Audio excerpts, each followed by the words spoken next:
Ravi sir, just for 2 minutes, sir.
Good afternoon, sir.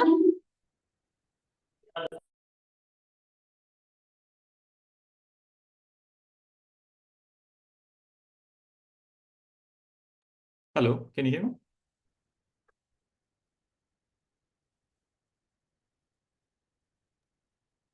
Sir, let me start now, sir. Yeah, sure. All right, let me start. Yorani, ma'am. Yes, sir. Sir, good afternoon, sir. Welcome to the technical session 3. Sir, I kindly request our principal, ma'am, to address this gathering. I kindly request our principal in charge, ma'am, Dr. T. Pungudi, ma'am, to address the gathering.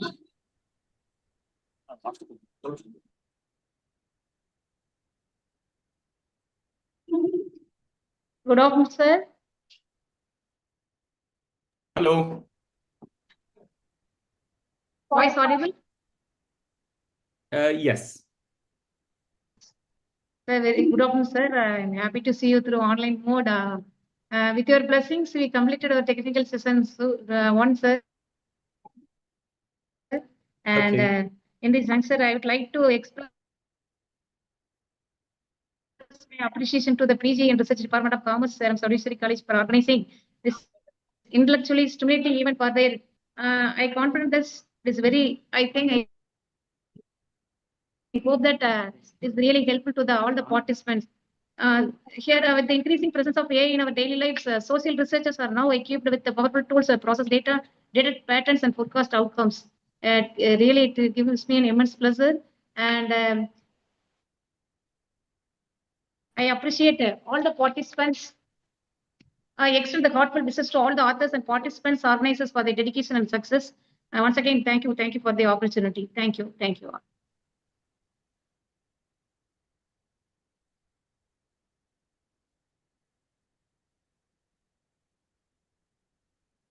Good afternoon to one and all. It's time for technical session 3, which will be conducted in a virtual mode. The session title is Artificial Intelligence and Economics, Reflection on the Road Ahead. Now I request Dr. G. Meena ma'am, Assistant Professor of PG and Research Department of Commerce, to give the welcome address and guest introduction. Thank you, ma'am. Good afternoon, one and all. Sir, am I audible? Yes, for me, yes.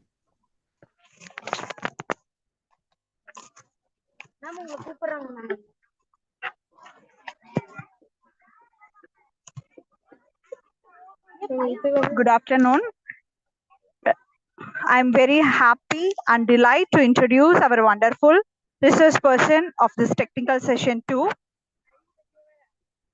Dr. Raghumati Venkatachalam is a professor of economics at Goldsmiths University of London, UK. He has previously taught economics at the Center for Development Studies, Trivandrum, India, and worked as a research fellow at the Artificial Intelligence Economics Research Center, Taiwan. Dr. Venkatachalam holds a PhD from the University of Trento, Italy, a European Masters in Law and Economics from the University of Hamburg, University of Bologna, and University Paul Cézanne a Maastricht III.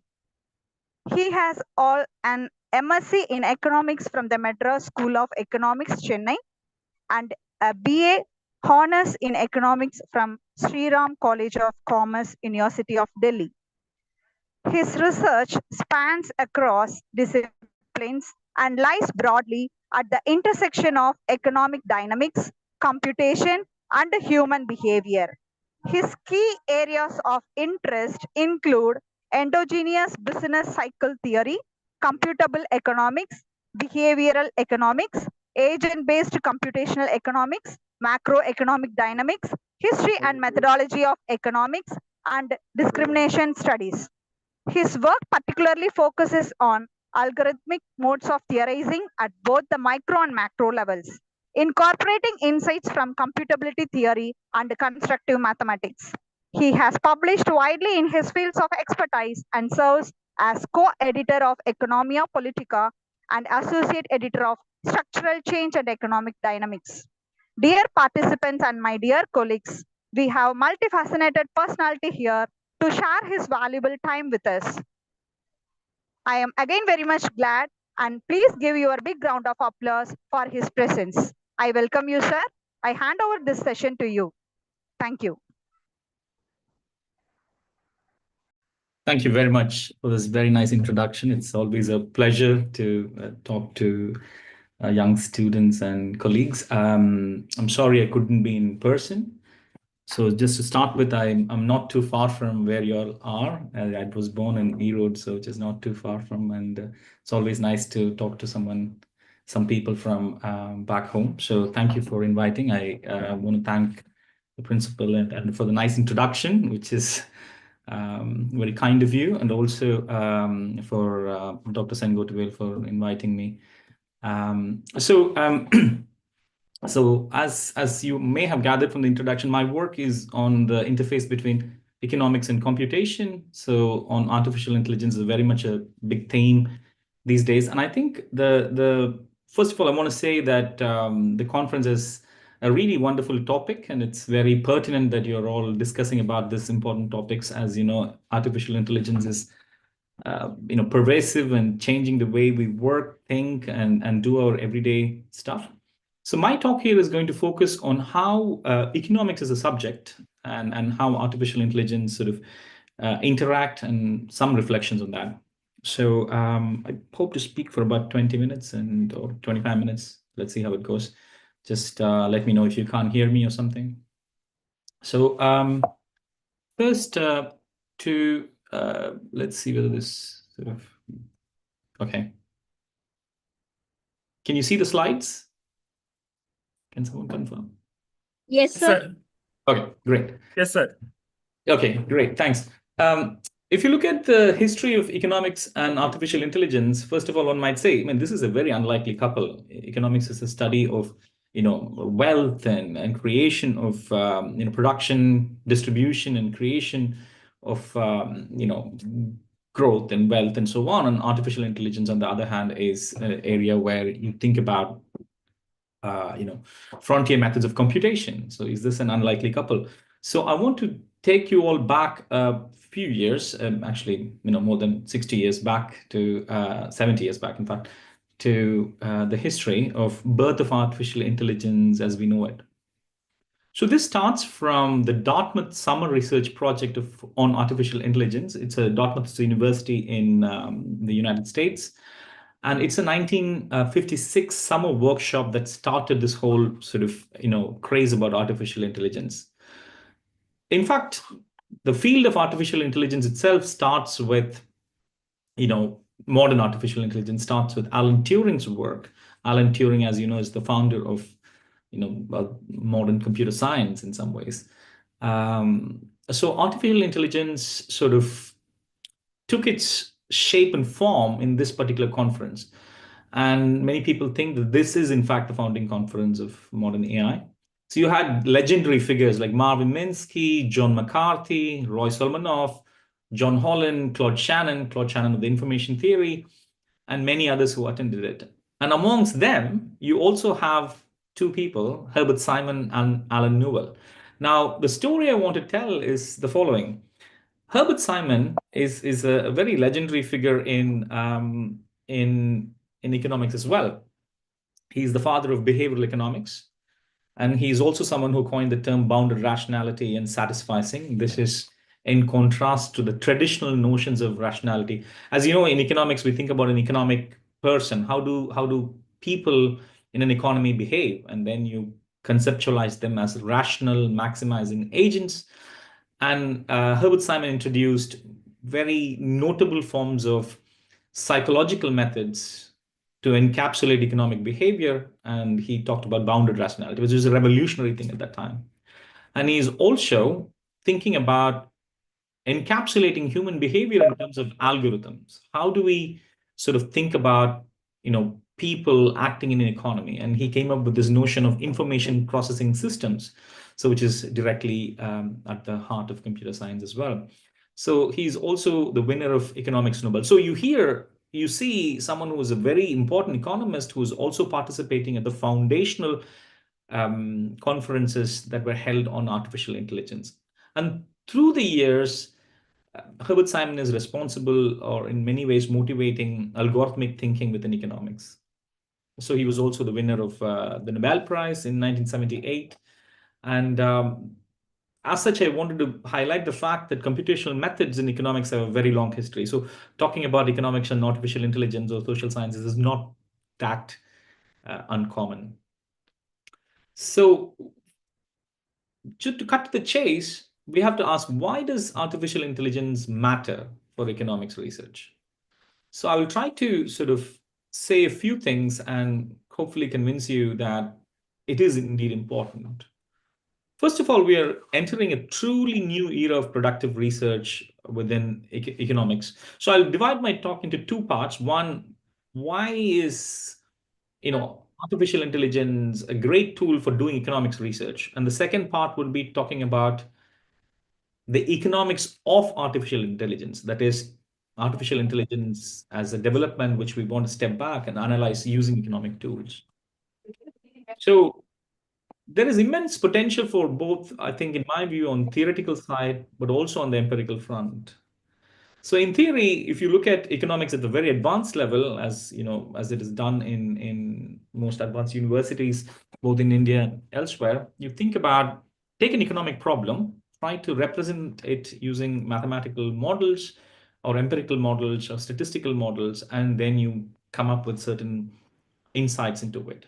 So for instance, you use optimization methods, you used optimal control theory, you use dynamic programming, and many common tools across computer science and economics. You can feel that, at some level, economics has become a very technical and mathematical science.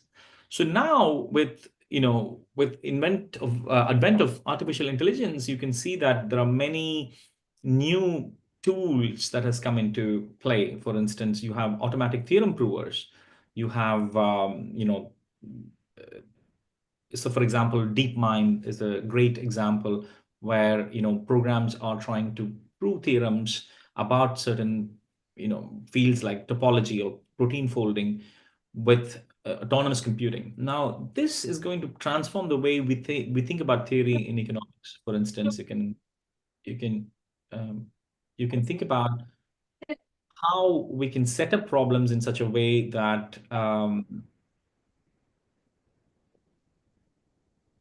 sorry, did someone ask a question? Anyway, there was a Sir, yes, sir. Audible, sir. You can continue, sir. I know, I thought someone was asking a question that I heard some voices. So anyway, so in some ways, this is also useful for doing abductive theorizing. Abduction is a mode which is other than your traditional forms of logic compared to deduction and induction. You have abductive theorizing where you use computers and algorithms in a more prominent way. But not just in theory, but also in empirical research more prominently, you have a way to move from traditional econometrics, which is about regression theory, to using large unstructured data sets.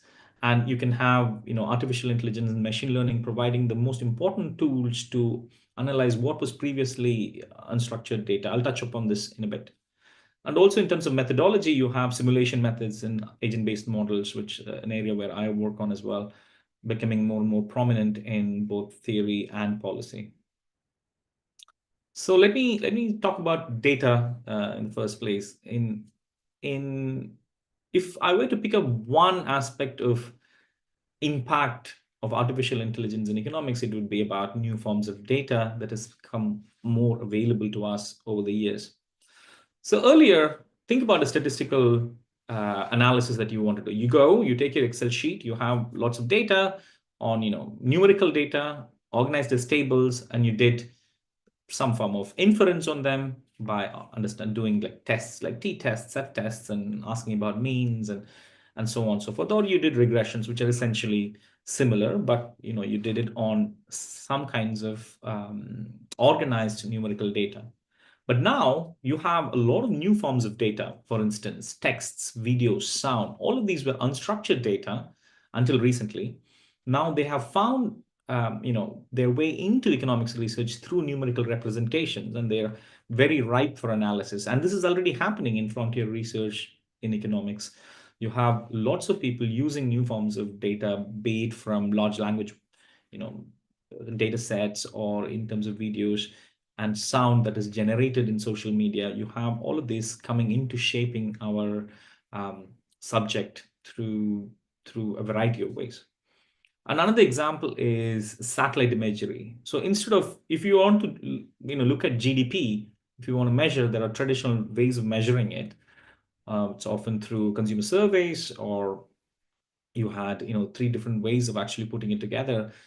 But now satellite imagery becomes a very important way in which we can proxy GDP, not just actually measuring GDP, but using as a proxy of development in GDP. And this helps us with, in fact, in a lot of places, you do not have income data. So if you don't have income data, this can serve as a proxy for development, which helps with empirical identification of a lot of statistical models. And you also have a transaction level consumer data, which is continuously generated. And these are high dimensional data. You can have consumer surveys with millions of columns now, and we will be able to process that in ways which were never possible, before. Even when I was a student, it was not possible. So the other way in which, prominently data is entering is extracting sentiments. So if you think about central banks, one of the most important things that they have to contend with is inflation expectations. What is the inflation going to be 6 weeks from now, 10 months from now, so that interest rates can be appropriately manipulated to ensure that growth is not affected, financial stability is achieved, and so on. So if you think about that, extracting sentiment and inflation expectations are what people like you and me expect the price levels to be in the future. So that actually feeds back into actually determining what the actual inflation that will result over a period of time. So you have methods to extract these sentiments in real time from social media content, for instance. So you have, here you see an important person from the Bank of England recently saying, this is a couple of weeks ago, that AI can help predict inflation. So earlier, typical economist would use model-based predictions, for instance, either using Phillips curve, or you have consumer surveys, or you have expert surveys. If you have, for example, the Bureau of Labor Statistics in the US or Fed, they ask experts. They ask, consumer surveys, or they have model-based predictions, as like, for example, you have a general equilibrium model or a post-Keynesian model from which you derive these predictions. But now we can actually get down to the actual data. What do people actually say and think about it? Every time people think, they are generating a lot of data through social media, and they say things. And from there, you have advanced statistical methods through which you can extract this and artificial intelligence tools in many ways help bridge this prediction. So, but the other way in which a dichotomy has been traditionally perceived is that you have machine learning models on the one hand, which are predictive models. That is, if you give a lot of data, it'll fit a nice curve to explain it on the one hand. On the other hand, you have traditional econometrics, which is focused on causal inference. You can think about this as machine learning models doing what works, vis-a-vis causal inference saying why it works or how it works. So the modern developments in artificial intelligence have a very interesting way of combining these two. So you have prediction and causal inference kind of married together, where you can bridge between the two. So they're at once both predictive and causally explanatory models. So for instance, you always have, I don't know about India so much, but at least in Western Europe and in the Fed in the US, central bankers and their discussions are really closely watched on. So if they make statements and if there's a small change in language, that triggers the market reaction. So for instance, if you say there is a robust growth, immediately people would think, oh, they instead of saying as a weak growth or a strong growth, they said robust growth. So that in turn implies that they have a perception of the market as being heating up or cooling down, and therefore interest rates are going to be either cut down or increased and so on. So artificial intelligence models can automatically analyze these changes in language. For instance, generative models are capable of doing many things, but quickly analyzing them and feeding them to traders or investors so that they can make appropriate decisions. The other real change that has happened is very high frequency indicators can be constructed from social media. I mean, some people think that because of all these economists will lose their jobs, but I think that's not quite my opinion. And the other kinds of models that are getting increasingly common is what are known as agent-based models. These are what is traditionally called as distributed computation. So you have autonomous agents. Each individual, you and I, behave with certain rules of thumb, certain ways of actually choosing milk or reacting to prices. Do we buy more or less? So you can model these rules as algorithms. So you have many agents populated in an economy, and each one has a behavioral rule, and you let them interact and evolve over a period of time. That's why you think about economy as a complex and adaptive system, which is continuously evolving rather than staying in an equilibrium. And we can simulate this with high degree of precision and power, and think about what we can do in terms of policies. For instance, if you observe an economy that is evolving, you can think about, hey, can I simulate, what if I increase the taxes? So you can actually increase the taxes in the model, and you can see how different groups of people with different purchasing power or wealth are reacting to it based on what we assume is their rule of behavior. And we can also do experiments in real time. And experimental economics is a very sort of established field now in economics. Now, the second part of the talk is about economics of AI. How do we then think about artificial intelligence as a beast in itself, and how do we look at it as economists? So far, I talked about how artificial intelligence can help doing economic theory, but now we're looking at how we can understand artificial intelligence and the developments using economics. So first of all, you have to think about artificial intelligence as a general purpose technology, just the way we will come back to it, and how it impacts growth. What impact does it have on labor market, which is very important for university students as they graduate into a labor market and go to find work. What about taxation and redistribution, and competition and regulation? So we will just quickly touch upon these things one by one. First of all, you have to think about, people think that whenever there's a great technology that comes into play, for example, electricity, steam, or internet, economy goes into a complete sort of restructuring mode. The structural conditions of the economy change. For instance, think about typewriters who have been working, learning typewriting. When I was young, people used to learn a lot of typewriting and shorthand and so on. But now nobody does that. Why? Because we have adapted to a new way of working. Now that has meant some people have gone out of job.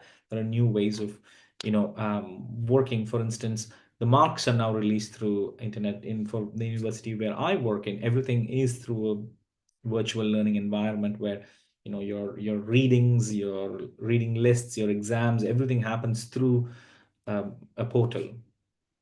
Now, this means a lot of investments. Traditional modes have been outgone with newer modes coming in.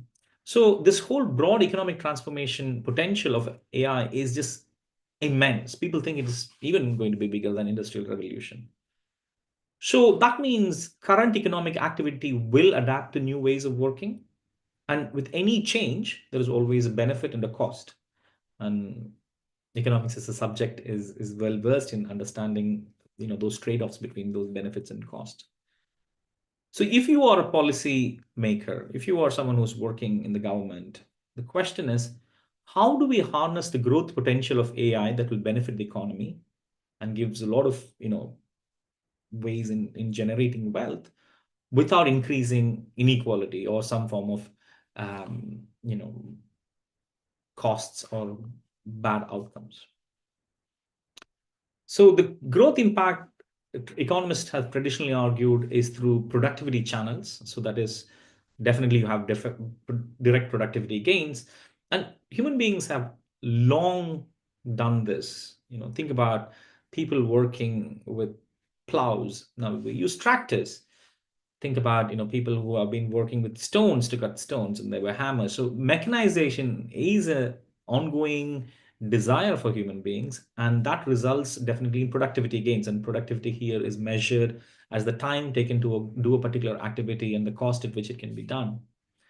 So these new technologies that drive productivity in turn drive growth, because if you remember your Adam Smith, growth is through productivity gains. Division of labor creates higher productivity, which in turn drives growth, and that in turn feeds into the wealth of nations rather than just the money we have in the coffers. So, and this growth is also unlike other aspects, it has potential to spill over to other sectors. Take from technology used in education to in robotics to automatic cars to sending satellites to space. You have vast amount of applications that are coming out of these sectors, and each driving productivity in its own way. But with productivity increase, immediately economists should ask, how is it affecting the people? So if there is a new technology that is coming in, is it going to replace all the existing people from labor markets? For instance, what if everybody loses the job and there are only machines to do the jobs? So in other words, are they substitutes for human labor, or are they going to complement human labor? Which means, for example, you still need someone to work with a hammer. Of course, there is automation that is possible for that also. But, is it still going to help people do things at the same time preserve their jobs? So we think about this as, what kind of technological change is it? Labor augmenting or capital augmenting, or is it skill biased? For instance, only high skilled people are going to be benefiting from this change, while low skilled people will have lowering wages. So there is a possibility of wage gap between those who are skilled in AI related technologies vis-a-vis those who are not. So there are some people who were very gloomy about it, but I think there is going to be a cost. There is going to be a change, like any major technology that comes into play. And the possibility is that you have to think about labor as addressing, or any technology as a bunch of tasks. Some tasks are easy to automate, and some tasks are not going to be easy to automate. For example, doctors are one which is very hard to automate. I mean, even though people are using robots for surgeries and so on. So then we ask the question, if people are going to be losing jobs, who pays the taxes? So if people are not paying taxes, how does government operate? How do we defend our armies? How do we lay roads? How do we have government hospitals, government schools, and so on and so forth? So this poses a much bigger problem. So people in the West, at least, have started talking about, should we tax robots? Because why do we tax people? People gain wealth and they have to have a fair share of contribution to the economy, where state needs funds to. Right now, it is because labor, gets a lot more of the income or wealth that is generated through as a surplus in an economy.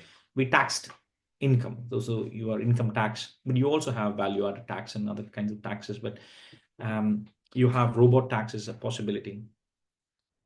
But then there are issues with robot tax, because if you actually start taxing robots, why would people invest a lot in ensuring that we create new technologies, and there is productivity gains and so on? So we have to be careful about seeing which part should be taxed or not. I think what will happen is, we might shift the tax base from labor to capital. Instead of taxing robots per se, we might tax profits for companies which are having windfall gains. These big companies which have a lot of gains from selling these technologies will have to contribute more. Right now, we give a lot of tax concessions to firms, but that model of trickle-down economics will, I think, change a little bit. And there is also the possibility of having these huge monopolies. For instance, Google, Nvidia, Microsoft, Meta, OpenAI, all of these major players have wealth of resources, and they can completely shut out new entrants. So they create monopolies, and then they also have the possibility to dictate prices. Any monopoly, the difference between perfect competition and monopoly is the ability to set prices in a way, because you're the sole or a few. It's kind of an oligopoly in this case more.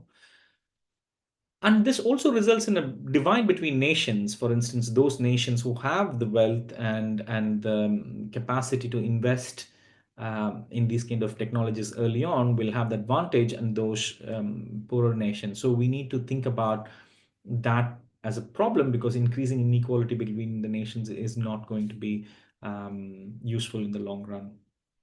And there are questions about how do you regulate them, because these companies can move between nations very easily. And how do we also regulate issues of privacy, increasing inequality, and also fairness, because many of these models also take existing data and make the predictions. For example, if there is some kind of discrimination which is already there based on race or caste or any of this religion or any of these kind of discrimination that is already there present in the data, artificial intelligence will only amplify it. So we need to put in checks and balances to ensure that there is fairness when predictions are being made. So I think I have taken a bit of time. So my overall message to you all is that artificial intelligence has great potential to transform economic research, and you're all best placed as students to learn these right from the start. And my own feeling is that artificial intelligence won't replace economists per se, but economists who use AI might replace those who don't use AI. So with that, I wish you a very successful conference, and thanks a lot for your time, and thanks again for having me here. Sir, thank you, sir. Thank you so much, sir. Sir, wait, please wait, sir. Thank you, sir. I would like to call upon Dr. S. Suguna ma'am to propose vote of thanks.